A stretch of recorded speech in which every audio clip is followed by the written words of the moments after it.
Hi കൂട്ടുകാരെ, ഞാൻ നിങ്ങൾക്കൊരു പഴച്ചെടി പരിചയപ്പെടുത്താം. ഈ ചെടിയാണ് മിറാക്കിൾ ഫ്രൂട്ട്. ഇത് കഴിച്ചിട്ട് പുളിയുള്ള എന്ത് കഴിച്ചാലും മധുരമായിരിക്കും. അപ്പം ഇത് നല്ല പഴമുണ്ട്. അപ്പം അത് നിങ്ങൾക്ക് കാണിച്ചു തരാം.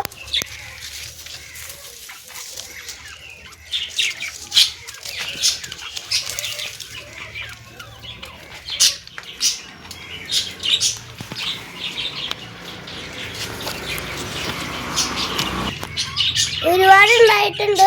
ഞാൻ ഒരെണ്ണം പറിക്കുന്നുണ്ട്. അപ്പൊ ഇത് ചെറിയൊരു ഡ്രമ്മിലാണ് നട്ടേക്കുന്നത്. ഇത് ചെറിയ ഡ്രമ്മിൽ ഇട്ടിട്ടും കായൊക്കെ ഉണ്ടായിട്ടുണ്ട്.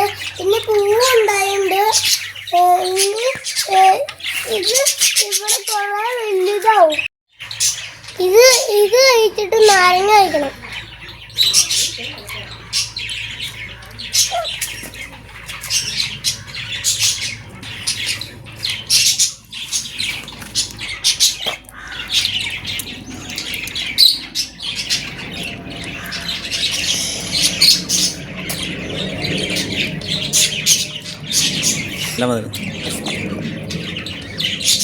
ആദ്യം കഴിച്ചപ്പോ പുളിയായിരുന്നു. ഇത് കഴിച്ചപ്പോ നല്ല മതിയായിരുന്നു. എല്ലാവർക്കും ഈ ചെടി ഇഷ്ടപ്പെട്ടെങ്കിൽ ഒരു ചെടി വേർത്തുന്നാല് വെറൈറ്റി ആയിരിക്കും. ഈ വീഡിയോ ഇഷ്ടമായെങ്കിൽ ലൈക്കും സബ്സ്ക്രൈബും ചെയ്യണം. അടുത്ത വീഡിയോ ആയിട്ട് വന്നാലും ബൈ ബൈ.